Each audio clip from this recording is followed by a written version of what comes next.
Well, after their first loss of the season, Miami's got questions to answer, and even more than you think. You are Locked On College Football with Spencer McLaughlin, your daily podcast on all things college football. Part of the Locked On Podcast Network, your team every day.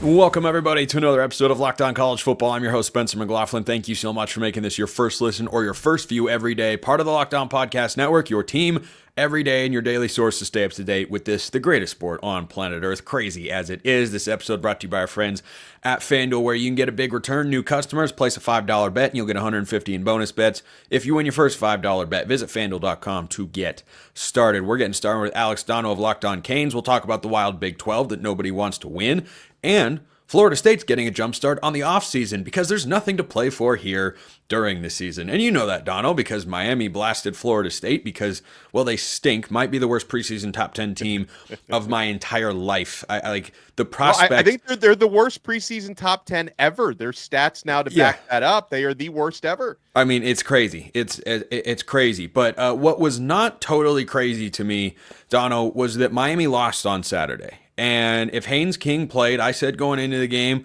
I think Georgia Tech can hang around, can keep that game close. If Haynes King hadn't played, probably a different story. But he plays, they run the football, and this was the first time Miami's offense was not exactly in rhythm all the time. It looked like it might be with the early touchdown to Elijah Arroyo, who's the most underrated tight end in all of college football, for my money. But here are the questions I have for the Hurricanes now, Dono. Question number one. Can the defense be fixed? They allowed a 10.5-minute drive to Georgia Tech that resulted in a touchdown. That's not good. Number two, are they a lock to get into the college football playoff if they don't win the ACC? Because I don't know the answer to that question right now. Let me answer the second one first, and my answer is a pretty confident no. I don't think Miami or anybody from the ACC, and listen, we're going to find out later when the new CFP poll comes out. I don't see a path. Obviously, you get more grace, and rightfully so if you're in the SEC or the Big Ten, much more difficult conferences. I don't see a two-loss ACC team getting in. I think Miami's only path to get in as a loser of the ACC championship game, if it gets to that, would have been had they not lost to Georgia Tech and had they run the table. I don't think there's going to be a two-loss ACC team getting in. So to answer your question, I don't think Miami could get into the CFP with two losses. I guess that would require more cannibalization within the current top 12. We'll cross that, which is very possible. Let's possible. Make that clear. That's very possible. That is possible. As far as the first question goes, if the defense can be fixed, I've asked this question a lot over the past several weeks on Locked On Canes. The problem is, as farther and farther as you get throughout the season, I think the answer is becoming a no. I think that Miami has reached a point where in order to win games, and you were right to mention that the offense, comparatively speaking, was out of rhythm against Georgia Tech compared to how they've been for the rest of the year. I think Miami's offense needs to be just about perfect for them to win, tough games, to win any game at this point, because there have been some games that didn't seem like they were going to be that tough where Miami's been very close, because I think 10 games into the year, you are who you are. I think there's a couple of, maybe there's a few tweaks that Miami can make both schematically, because I don't think defensive coordinator Lance Guidry is doing a very good job this year. I give him some benefit of the doubt because of how good he was last year, how good he was at Marshall 2 years ago. But I don't think Miami is running enough zone. I think Miami's running too many stunts on the defensive line. It's really getting them burned on a lot of these running plays to the outside. So I think there are some tweaks to make, but at the same time, I recognize Miami's defensive players, most of them have not been playing well this year, outside of just a couple of exceptions. Now, are there some personnel tweaks Miami can make? Maybe there are some essentially kids, some freshmen who could maybe get some more playing time, but that's kind of risky because you're not talking about a team that's 1-9 or 5-4. You're talking about a team that's 9-1 and very little margin for error left. So if there are players like a Booker Pickett Jr. or a Justin Scott on the defensive line who maybe should be getting more playing time, or a Zaquan Patterson, a true freshman at safety, you could probably play more. I can understand with so much at stake, the hesitance to give more playing time to freshmen, although I will point out the best defensive player for Miami this year overall is actually a true freshman cornerback, OJ Frederick. Who's you brought up true freshman. I was going to mention they've already got one of those guys starting out there, but from what I've seen, I think he's done a pretty good job. But I want to go back to the playoff scenarios for a moment. We're going to get the college football playoff rankings later today. I expect Miami to still be inside the top 12 after the loss to Georgia Tech. I don't think they crater all the way down to 14 or 15 and have to play their way back into an at-large spot. I've said all year that any team that has 11 or more wins in a power conference, I think should be in the playoff, and I think will be in the playoff.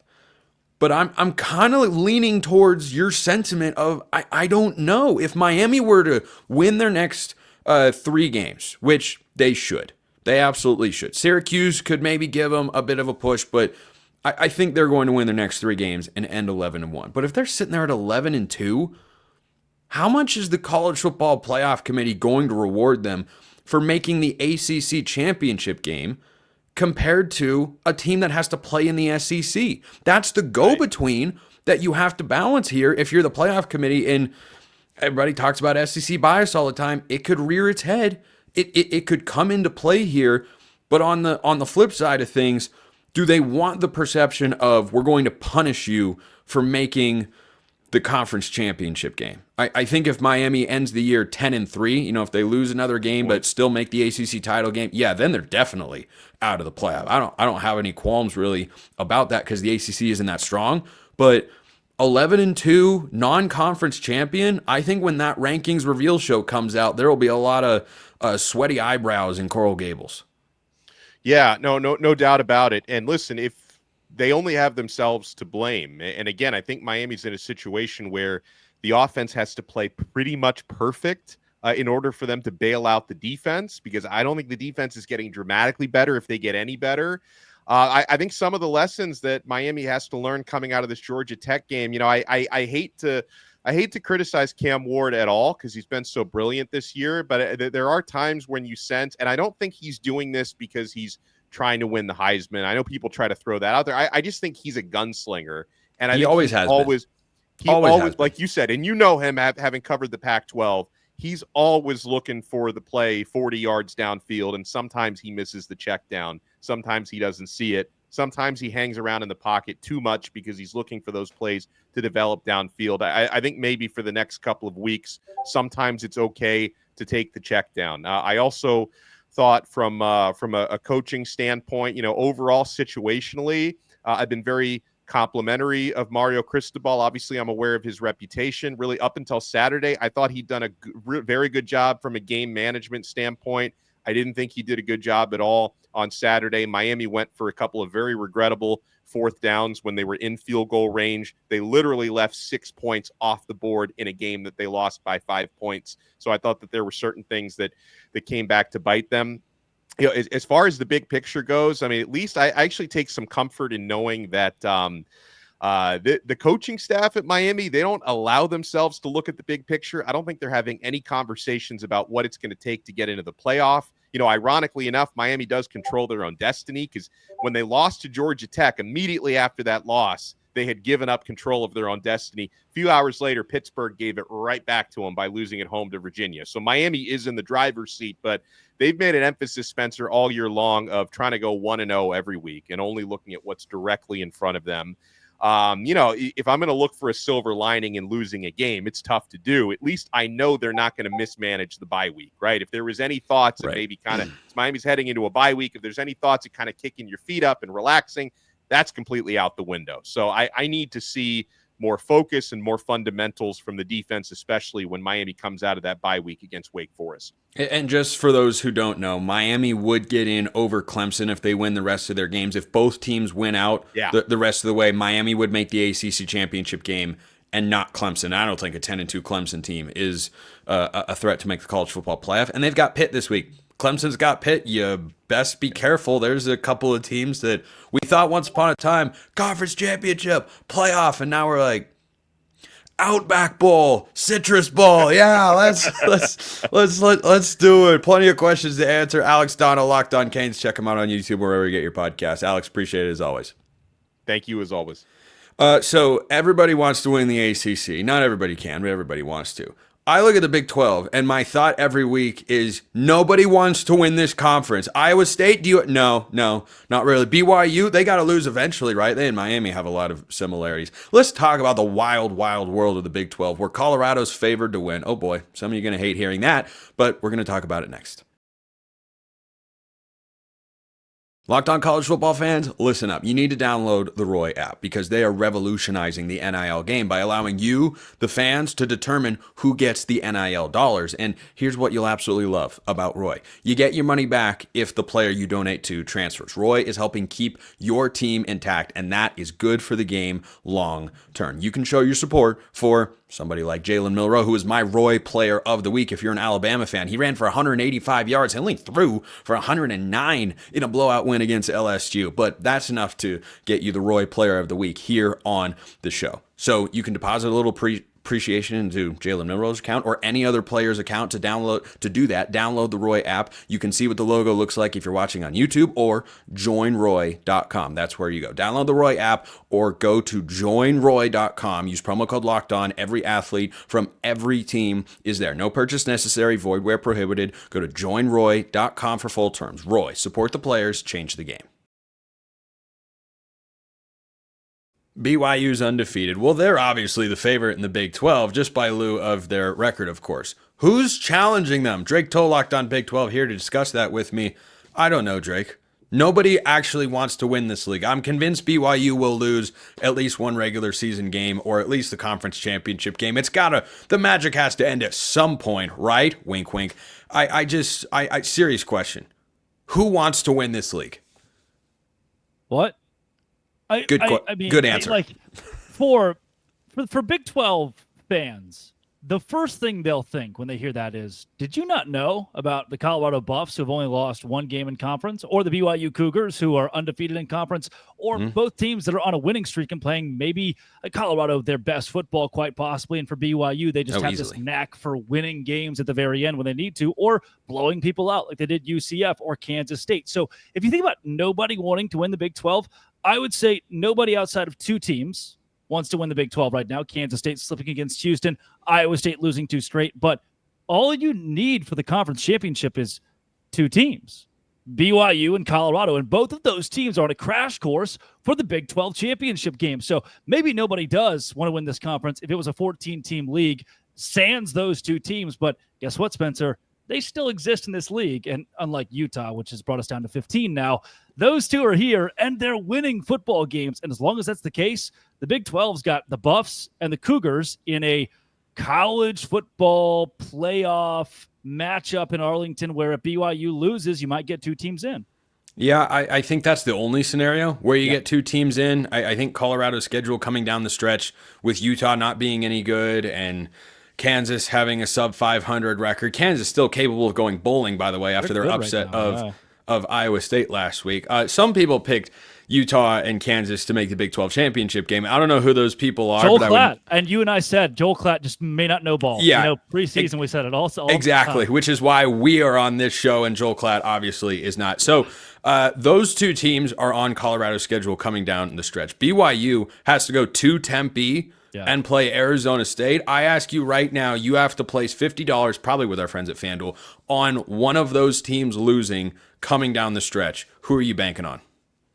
Oh, man. The problem with BYU is they play so many of their 3 teams that are hot right now. I mean, Houston's playing its best football. TCU's playing its best football. Arizona State, the very same. That's where it gets a bit fuzzy. Now, is BYU at home on a night game this week? Yeah, no doubt. They're great in that scenario, but still, those 3 games are a gauntlet. And for Colorado, well, you've already mentioned, now all of a sudden the Buffs are not just a Big 12 contender, but a college football playoff contender.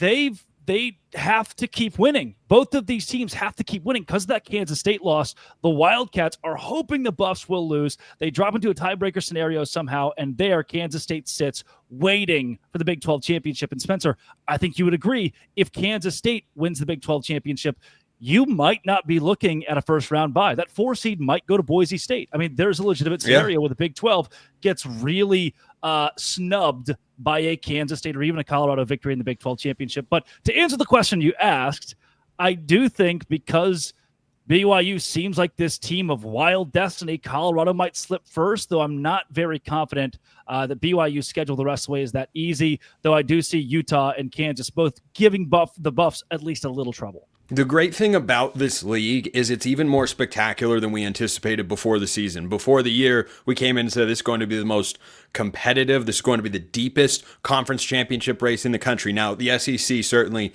has a case to be made here, but I don't feel like the bottom of the SEC can beat the top of the SEC.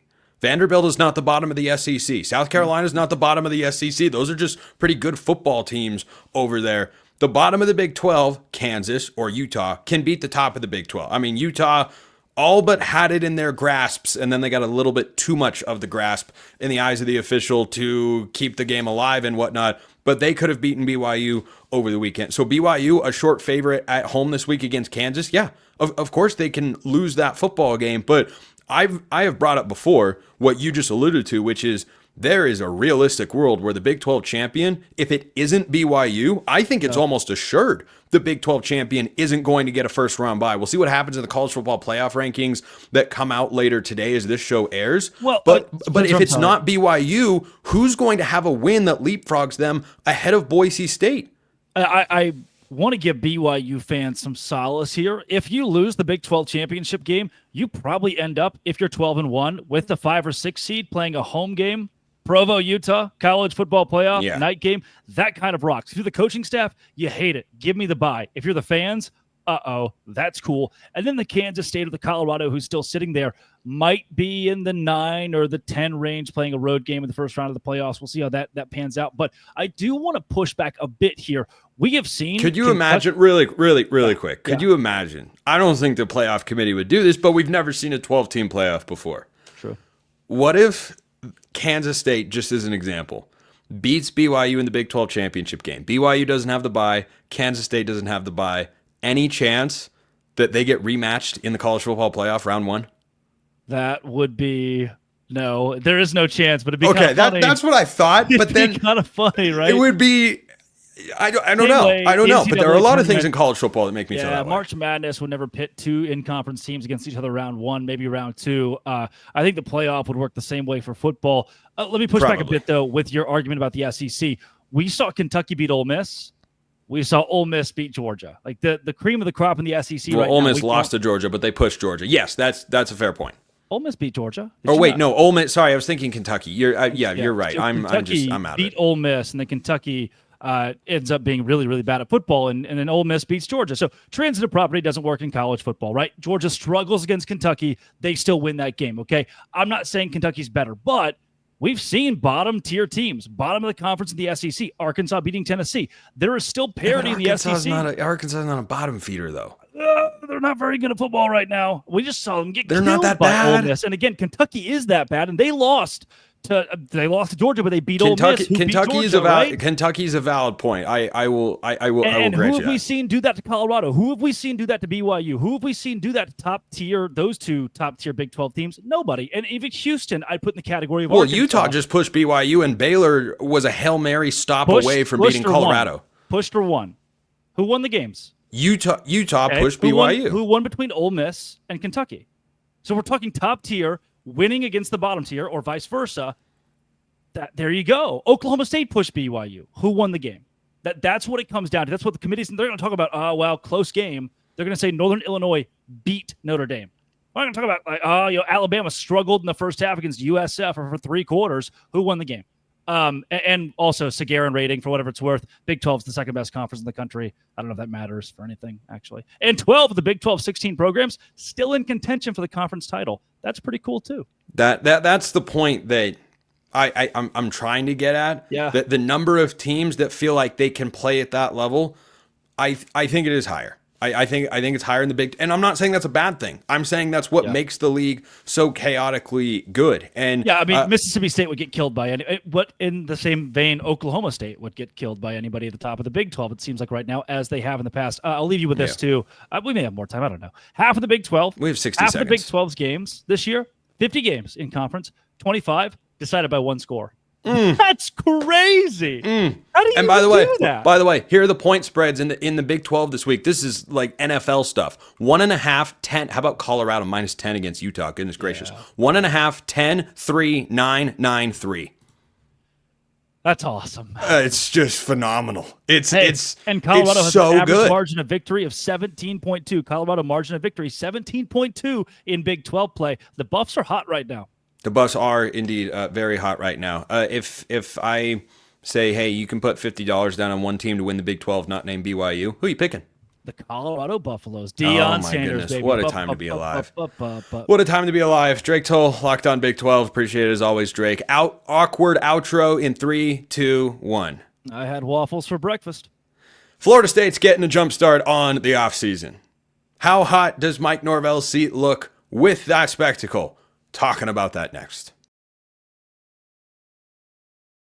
After we talk about FanDuel, of course, because they're America's number one sportsbook. What more do you want? Do you want the number 2 sportsbook or 3 or 4? No, you want America's number one sportsbook. That is FanDuel. Right now, new customers can bet $5 and get 115 bonus bets if you win on something as simple as the money line for Ohio State to beat Northwestern this week. Yeah, it's not going to be overly difficult there. The FanDuel Sportsbook app gives you everything you need to place live bets on the NFL too, all in one place. So when you get a hunch in the middle of the game, you can check out the latest stats, view live play-by-play, and so much more on the same page where you place your bets. Just visit FanDuel.com to join today. You'll get 115 bonus bets if you win your first $5 bet. Do not forget that. That offer is out there. FanDuel.com, that's where you go. Never waste a hunch. Make every moment more with FanDuel, an official sportsbook partner of the NFL. So Florida State's really getting a head start on the offseason because, well, what in the world would you want to try to continue this season for? You talk about limping to the finish line. Florida State's taking every single negative connotation or jab that you've ever made at a college football program. They're taking it to a whole new level. They play Charleston Southern after their bye this week, and I hope and pray they win that football game. It's the last time the Seminoles are going to win a football game in the year 2024. The good news is Mike Norvell will be back in 2025 and probably 2026. Because if you remember, if you wind the clocks back to, I don't know, January, there was this guy who retired. He's now a pundit on College Game Day. His name's Nick Saban, and he used to coach at the University of Alabama. And so when that job came open, a lot of guys were tied to it. Lane Kiffin, Steve Sarkisian, Dan Lanning. Of course, Kalen DeBoer ends up getting the job. But someone whose hat was thrown into the ring was Mike Norvell. Because Florida State had fallen upon tough times, and Norvell had them coming off a conference championship season, which they felt they were snubbed out of the college football playoff, which I didn't think they were, because either way you looked at it, whether they got an opportunity to play or not, they were a Jordan Travis injury away from being a national championship caliber team. A lot of those guys that were on that team, they're playing on Sundays, and they're doing quite well. Jared Verse, that guy's a monster. That guy's a monster. Keon Coleman, he's one of the top targets for Josh Allen. That was a really, really good team. This year's team could not be any more opposite. So 3 coaches have been fired. Offensive coordinator and offensive line coach Alex Atkins, defensive coordinator Adam Fuller, and wide receivers coach Ron Dugans each have been relieved of their duties. Florida State has a bye this week, and they play Charleston Southern next week, and then Florida the following week. That game against Florida is one that before the year I would have said, oh, FSU's got it. Florida's not any good. That's going to be a battle of who's worse in the Sunshine State, which is a sad state of affairs because Florida's a hotbed, but Miami's the best team in that state right now. And, well, I don't think it's particularly close, even after their loss to Georgia Tech. So Mike Norvell is seeking a new offensive defensive coordinator and a wide receivers coach. And there are a couple of questions that pop into my mind when I heard that those openings were going to arrive. Number one, are Florida State fans prepared to ride out the storm with Mike Norvell? These are not moves that get made when there's a feeling that, the coach might be next. The coach could be gone soon. No, Dave Aranda still has a job at Baylor. And Dave Aranda, by the way, is saving his job in Waco. He was a hot seat guy coming into this year. He's 5-4, going to win at least one game down the stretch and make a bowl game, which they failed to do last season. And he's going to continue to be Baylor's head coach for at least another year. But Mike Norvell, because of the Alabama search, got an 8-year, $84 million extension because Florida State said, whoa, we don't want to let this guy get away. He did such a great job. And it's reminiscent of a baseball player that, particularly with the LA Angels, that gets a big contract after doing well previously, and then after said contract, crash and burn, and it just doesn't go well. Albert Pujols, Anthony Rendon, just to name a couple for the Angels in there. But Mike Norvell is going to be the Florida State head coach for the next several years. Florida State fans, if you haven't accepted that already, you better. You can call for his job online in a forum or a Twitter comment or YouTube comment, wherever, all you want. He's not going anywhere. He's sticking around. So the next question that pops into my mind is, who would want to go be the Florida State offensive or defensive coordinator right now? And when you glance at that job or you hear about that prospect and think about your coordinators, this especially applies to any stellar coordinators in the state. This applies to any stellar coordinators at good schools that are good brands in the ACC or otherwise, but might not be at the same level as Florida State, might not be offering the same level financially as Florida State. I would think about guys like the Georgia Tech offensive coordinator. If Mike Norvell could go get him, I think that guy's really good. There are other guys that pop into my head. That's just one. There are several. But you might look at Florida State right now and say, well, they're terrible. They're in disarray. They're awful. They're not any good. Yeah, that's true. But the same mindset that applies to head coaches who take what are quote unquote bad jobs, it absolutely applies to quote unquote bad coordinator jobs. Well, I wouldn't want to go be a part of that rebuild over there. Really? You're going to go to Florida State University where you could make more money than where you currently are, number one. And then number two, if you help rebuild the side of the ball you are brought in to coordinate, you will have the opportunity to get more looks than you otherwise might have to be a head coach somewhere. That sort of shift, that sort of turnaround helps grab a lot of attention. So I bring this up to say that if you're a fan of a team and you like your coordinator, and all of you are a fan of some team out there, but if you like your coordinators and you don't think that your team's brand is as strong as Florida State, or that you can offer to pay as much for coordinators as Florida State can, you should have that thought in the back of your mind of, hey, we're having a good year. This guy's been really good over there. Yeah, he would make a lateral move. Because most of the time, not all the time, but most of the time, coordinators at the Power 4 level are only leaving to go become head coaches somewhere. That could be at a group of 5. That could be at a team within their own conference, right? Think Kenny Dillingham going from Oregon to Arizona State. Stays in the conference, goes to a smaller brand, but it's his alma mater, and he's getting an opportunity to be a head coach. I think you will see coaches leave to become coordinators here at Florida State, or at least you could, that you don't think off the top of your mind, why would they go over there? Florida State's a train wreck right now. Well, just because they're not living up to their full potential this season doesn't mean they can't do it again. Mike Norvell and the Florida State administration feel that 2 offensive and 1 defensive coach are a big part of the reason why it's not going particularly well this season. Time will tell. But getting a head start on it, I think this is the right move. Sinking your teeth into this season's stuff. I would have done this a while ago. I mean, I called for DJ Uiagalelei to be benched several weeks before he was actually benched. There was the finger injury and such, but that was going to arrive sooner or later because I realized pretty early on, oh yeah, this Florida State team sucks.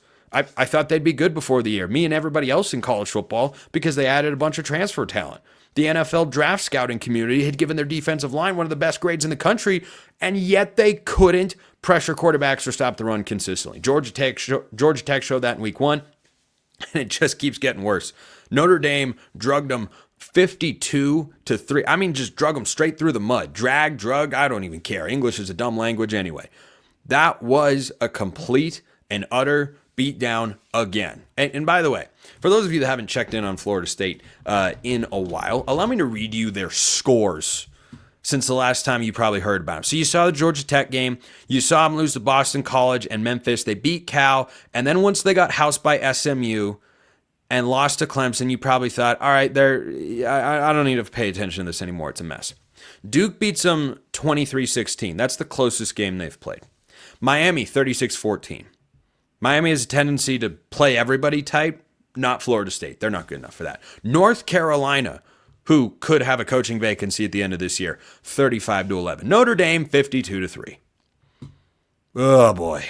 Offensive point totals, again, 21, 13, 12, 14, 16, 13, 16, 14, 11, and 3. I pray they can hit 20 points for the second time this year against Charleston Southern. For the sake of Florida State fans everywhere, I don't know that they will. I'll leave you with this. Do not forget that Florida State and Clemson are still suing to try to leave the ACC so that they can get into the SEC of the Big Ten. They're about to have a 2-10 season playing in the ACC, but you want to go play against better competition on average every week with higher rated recruits with somewhere like the SEC or an 18-team conference in the Big Ten. That's what you want to do, huh? The grass is not always greener. I don't know if this season will influence the financial motivations that drove Florida State and Clemson to be here in the first place, and just the cachet that comes with being in one of the Power 2 leagues, one of the top 2 leagues in the country. But boy, Florida State's got to make you wonder, well, we're going to rebuild this thing. It's not going to take 1 year. It's going to take a couple years. It's going to take a couple. Do you want to do that in the SEC? You do that at your own peril. You do that at your own peril. I'm not advising you to do that, but that's something that is still going on. Appreciate everyone listening. I'll see you next time, and until then, hope you have a wonderful rest of your day.